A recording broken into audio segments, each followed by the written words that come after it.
సుమారు 4 ఏళ్లుగా కొనసాగుతున్న రష్యా ఉక్రెయిన్ యుద్ధానికి ముగింపు పలికే దిశగా అమెరికా అడుగు వేసింది. ఈ మేరకు 28 అంశాలతో కూడిన శాంతి ముసాయిదాను ఉక్రెయిన్ అధ్యక్షుడు జెలెన్స్కీకి అమెరికా అధికారికంగా అందజేసింది.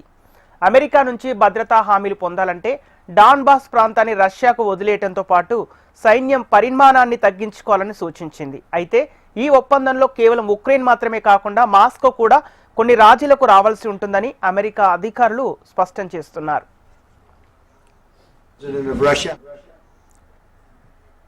కీవ్లో అమెరికా సైనిక ప్రతినిధులతో సమావేశమైన జెలెన్స్కీ ఈ ప్రతిపాదనపై వాషింగ్టన్తో నిజాయితీతో కూడిన చర్చలకు సిద్ధంగా ఉన్నానని తెలిపారు.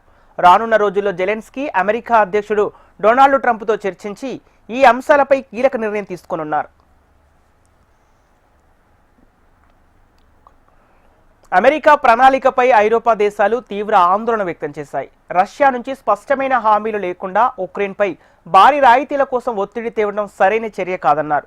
యుద్ధ రంగంలో ఉక్రెయిన్ తీవ్ర ఒత్తిడిని ఎదుర్కొంటున్న తరుణంలో అమెరికా ఈ ప్రతిపాదనను తీసుకొచ్చింది.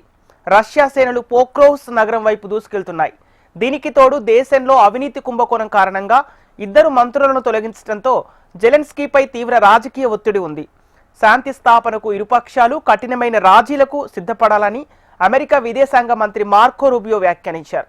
మొత్తంగా అమెరికా శాంతి ప్రణాళిక ఉక్రెయిన్ యుద్ధ వ్యూహంతో కొత్త అనిశ్చితిని నింపింది.